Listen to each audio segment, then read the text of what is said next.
Y para hablar de Pablo Escobar hasta ahora, saludo a mis invitados. Es un placer para mí estar aquí en los estudios de la televisión pública con Azucena Líbano. La saludo primero. Azucena, ¿cómo está? Jairo, muchas gracias, muy bien. Gracias por la invitación.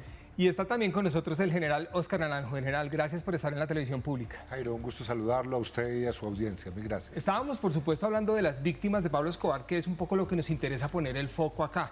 Ustedes dos, Azucena directamente es víctima de Pablo Escobar, el general, un oficial veterano del ejército que, entre otras cosas, aprovecho y les hago la invitación, tiene este interesante libro sobre Pablo Escobar que también vamos a general a abordar en un rato. Arranquemos, Azucena, si le parece, con eso. ¿Cómo recuerda usted ese episodio de Colombia? Pablo Escobar hace 30 años es abatido y eso es una noticia, por supuesto, usted periodista, pero además víctima. ¿Cómo fue eso, Azucena? Pues el momento de cuando sucede lo de Pablo Escobar Gaviria y abatido en Medellín, yo estoy trabajando en Noticiero 24 horas y creo que, y me preguntaban que qué sentía, que si sentía un alivio o algo. Yo digo, yo creo que el alivio era para el país, para Colombia y sobre todo para las víctimas, ¿cierto? Y que era una labor que venían desarrollando las autoridades desde hacía mucho tiempo y que terminó en eso, ¿sí? En dar de baja a Pablo Escobar Gaviria, que tanto daño le causó a este país. Porque la teleaudiencia tal vez lo recuerda, Pablo Escobar ordenó el secuestro de Aquila Colero, Azucena Líbano, de otros periodistas, de muchos más, y asesinó a una periodista que todos recordamos que es Diana Turbay. General, usted, un oficial de la policía, hace 30 años, además hay una cosa interesante, general, en su libro usted le rinde homenaje a los oficiales, porque uno de los objetivos de Pablo Escobar era la policía. Aquí están los coroneles Valdemar Franklin y el coronel Jaime Ramírez, desde la primera página mencionados. ¿Usted qué reflexión así de primerazo hace con esto de Pablo Escobar y los 30 años? Jairo, muchas gracias. Sí, muchas gracias por estar aquí compartiendo esta mesa con Azucena, una mujer valiente, periodista, que probablemente con su modestia no nos contará los riesgos que tomó en el cubrimiento de lo que fue un episodio tal vez el más terrible que vivió Colombia detrás de un criminal. Pero la verdad es que este libro, El derrumbe de Pablo Escobar, me motivó a escribirlo el hecho que a 30 años de la muerte de ese capo, su imagen se mantenga en el tiempo, mientras que se desvanecen los nombres de las víctimas y los héroes que entregaron su vida por someterlo a la justicia. Digamos, Azucena sabe que Diana Turbay, una periodista que al lado de don Guillermo Cano, de Jorge Enrique Pulido y de tantos otros, fueron asesinados. Los jóvenes de hoy probablemente no conocen esa historia, no hablan de ellos, pero llevan camisetas y tatuajes de Pablo Escobar en su rostro, en su cuerpo. Y eso realmente es lo que me motiva a mí a escribir, porque detrás de ese capítulo tan doloroso hay una sociedad colombiana que no se arrodilló y no claudicó, unas instituciones que lo enfrentaron y unos personajes que hoy son muy anónimos y que realmente nos ayudaron a salir de ese túnel al que nos quería llevar Escobar para convertirnos en un narcoestado. Azucena, ¿usted qué piensa cuando ve que la gente va a Medellín a hacer turismo, ¿no? Dijéramos entre comillas, o lo que decía el general, que hay gente que se pone camisetas con el rostro de este señor? ¿Usted qué reflexiona o qué le dice eso? General, gracias por recordarme también este tema de que lo más importante aquí son las víctimas. Y yo no hablo de que yo fui víctima de Pablo Escobar, sino de tantas, de cientos de miles de víctimas que tuvo el país, que tuvo Colombia. Y qué bueno como rescatar, digamos, ese sentimiento de tantos colombianos que vivieron y padecimos con Pablo Escobar Gaviria. Lastimosamente esos hechos se dan, como dice el general, se tatúan la cara de Pablo Escobar Gaviria, pero qué bueno saber, más allá de ese tatuaje, lo que significó este hombre y este criminal para el país, lo que significó para las autoridades, lo que significó para la gente común y corriente y lo que significó para la prensa colombiana. Y por supuesto que nos puso como un sello en el mundo de uno de los países con uno de los narcotraficantes más temibles de este país y que infortunadamente se hace visible en momentos como estos o en momentos en que la gente llega a visitar a Medellín para saber qué fue lo que hizo este delincuente. Claramente hemos hecho el énfasis, Azucena y general, desde el comienzo en que nos interesa eso, hablar de las víctimas. General, yo le quiero proponer un ejercicio. Usted que ahora también nombraba a los jóvenes, Azucena también, cuéntele a las nuevas generaciones que ven este programa quiénes eran Valdemar Franklin Quintero, Jaime Ramírez, Hugo Martínez Poveda, que también fue muy importante en la historia y usted lo rescata en este libro. Tantos oficiales que son nuestros héroes realmente, ¿no? Bueno, lo que habría que decir es que Colombia ha vivido varias generaciones de narcotraficantes. Tuvimos un boom alrededor de la marihuana en los años 70 y 80. Y luego llega este boom de la cocaína, donde Pablo Escobar, siendo un delincuente común, estructura una verdadera empresa criminal que llega a convertirla en un cartel, el más poderoso del mundo. Sobre la base de una premisa, Pablo Escobar quiso imponerse, como él decía, con plata o con plomo, te mato o te soborno. Y da una lucha no solamente contra el Estado colombiano, sino contra la sociedad, particularmente buscando llevar este país a una especie de Estado fallido, narcotraficante.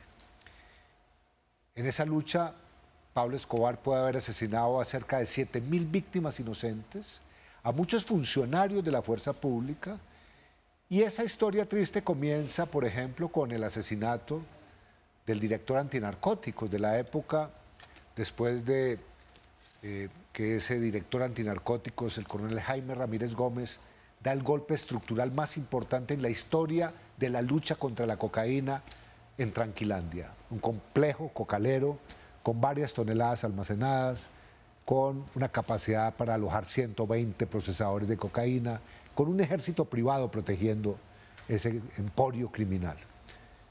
La respuesta de los narcotraficantes fue asesinarlo. Y más adelante aparece Pablo Escobar luchando contra la extradición. Conviene que los jóvenes sepan que en 1982 llegó el presidente Belisario Betancur al poder con un ánimo totalmente pacifista y propuso abrir un diálogo con las guerrillas y suspendió y eliminó, dijo él, la posibilidad de extraditar nacionales a Estados Unidos. Sin embargo, la respuesta del narcotráfico fue asesinar a su ministro Lara Bonilla y comenzó una lucha alrededor de la figura de la extradición, donde los narcotraficantes sintetizaban eso diciendo: preferimos una tumba en Colombia a una cárcel en Estados Unidos. Y en ese episodio que duró prácticamente una década, aparecen figuras como la del coronel Valdemar Franklin Quintero, asesinado el 18 de agosto de 1989, en la mañana de ese día fatídico que no olvidaremos, porque en la tarde de ese día, sobre las 6, 7 de la noche, también el cartel asesina a Luis Carlos Galán. Yo diría que es el episodio, después de la muerte de Jorge Eliezer Gaitán, en términos políticos más trágico que ha enfrentado este país. Pero como ellos dos, hay infinidad de nombres, algunos anónimos. En el libro traigo el pasaje del capitán Posada, donde los delincuentes, rompiendo una especie de código tácito que existe entre autoridades y delincuentes, no atacan las familias. Pues al capitán Posada, el cartel con cerca de 25 sicarios va a su casa y lo asesina en su casa. Y hay personajes, digamos, que la historia, yo creo, mantendrá vivos, que tienen que ver con los directores de la época, de la policía, el general Gómez Padilla, Miguel Antonio Gómez Padilla, y el general de la policía que estuvo más comprometido en esa lucha, el general Octavio Vargas Silva. Realmente él tuvo a su responsabilidad esa conducción, y debajo de él estaba el coronel Hugo Martínez Poveda, que para mí, con su hijo, son los dos protagonistas estelares de ese final que produjo tanto alivio, como dice Azucena. Sí, lo nombraba porque precisamente no le vamos a hacer a la teleaudiencia, como dicen los jóvenes, generar el spoiler del libro, pero esas historias son muy interesantes y están, por supuesto, contadas aquí con un testigo de primera mano. Azucena, ¿cómo era hacer periodismo en esa época de Pablo Escobar? Es decir, el ambiente en una redacción, aquí estábamos en RTBC Noticias y los noticieros tienen unos ambientes particulares, tienen unas dinámicas propias. ¿Cómo era? Llamaban, aparecían por supuesto policías asesinados, había carros bomba, la dinámica informativa, ¿cómo era? Sí, fue muy difícil, complicada para los periodistas y para los medios, porque pues estaban amenazados varios. Ustedes recuerdan también el caso del director del Espectador, pues aquí no se podía hablar de eso porque éramos un blanco para los narcotraficantes y narcoterroristas. Pero era una situación complicada. Sin embargo, nosotros sabíamos que teníamos una responsabilidad de informar a la gente, a la opinión pública, y seguíamos haciendo nuestro trabajo, pese a todas las dificultades, pese a todas las amenazas, salimos adelante. Y yo creo que también la solidaridad de los colombianos y de la gente permitió que sintiéramos ese apoyo para salir a hacer nuestro trabajo como lo teníamos que hacer, pero realmente era muy complicado y qué bueno que lo mencionaba ya el general, que las nuevas generaciones conozcan todos estos episodios que se vivieron. Por supuesto, tiene uno que hablar de Pablo Escobar, porque tiene que conocer la realidad de este país, pero que las nuevas generaciones conozcan cómo nos tocaba salir donde fuera y nos encontrábamos con hechos como la bomba del DAS, como las bombas que ponían en los centros comerciales y demás, que pues nos tocaba transmitir y contar la realidad de lo que estaba pasando. Realmente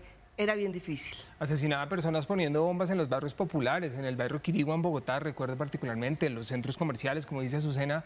Esto, por supuesto, no quiero llevar esta pregunta a los terrenos frívolos, pero ¿qué es tal vez el recuerdo más doloroso que tienen frente a esa maldad que había detrás de Pablo Escobar? Azucena, usted como reportera ya hoy, por supuesto, con el todo, digamos en cuanto al cubrimiento, todo, pero creo que uno de los que más me marcó también sería el del carro bomba en el Parque de la 90, en la 15 con 93. 93 sí. Allí tuvimos que hacer un cubrimiento de eso, creo que me marcó muchísimo, muchísimo, muchísimo. Entonces, pero yo no te podría decir exactamente cuáles, porque todos son dolorosos. Cada víctima duele, pero eso, por eso les hacía el pie de página en la pregunta. Ese carro bomba en la revista Semana, la portada es un niño ensangrentado que es cargado, una fotografía de López Medina, por alguien que lo está rescatando. Un niño herido, es decir, cosas que hoy veríamos solamente en Gaza y cosas así. General, usted, un oficial de la policía, de los más destacados, por supuesto, el país conoce su trayectoria.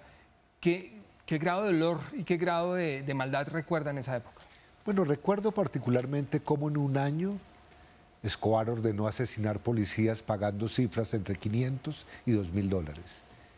Y recuerdo cómo ese año arrebató la vida de más de 500 compañeros de la institución. Y a partir de ese momento, 500 viudas, poco más de 2.500 huérfanos que son víctimas y que no nos hemos ocupado de reparar. Recuerdo en particular cómo en este afán de producir impacto en barrios populares, con seres totalmente inocentes, distantes del narcotráfico, de responsabilidades gubernamentales, los atacaba, como acaba de decir usted, en el barrio Quirigua. Y en general, digamos, cada carrabomba lo que hacía era conmovernos. ¿Cómo no recordar, por ejemplo, yo creo que uno de los ataques más demoledores, hasta ahora no superado en esta historia triste de Colombia alrededor del terrorismo, el carrobomba o el bus bomba que instaló frente a las instalaciones del DAS, contra un general que tuvo por lo menos 5 intentos de asesinato del cartel y que se salvó de manera milagrosa. Eran momentos en que uno realmente se preocupaba porque veía un Estado con fragilidad para responder al poderío del terrorismo. Hoy, por fortuna, los jóvenes deben saberlo también, no hay un criminal en Colombia que, por poderoso que sea, ponga en jaque la institucionalidad y esa estabilidad está garantizada. Lo cual no quiere decir que no tengamos problemas con el narcotráfico. Hay muchos problemas, sin duda, general, que son, por supuesto, seguramente producto y también espacio para otros análisis. Les quiero agradecer estos minutos en la televisión pública. Azucena, gracias, colega, por estar aquí. Un placer y un honor estar con usted. Gracias por invitarme. General, muchas gracias y de nuevo queda hecha la invitación, ¿no? Quienes quieran realmente consultar la historia, en vez de mirarla en camisetas, pueden acudir aquí a su libro, ¿no? Jairo, así es. Y realmente yo creo que llegó la hora de que la voz de las víctimas de los héroes se eleve para opacar la imagen de alguien que terminó siendo una especie de mito y leyenda que hizo tanto daño. Y mi invitación, Jairo, desde este programa, para que los colombianos no pensemos que la sanción judicial basta, que es necesario también poner en marcha sanciones sociales que realmente construyan narrativa alrededor del valor de la vida, del respeto y de la convivencia pacífica.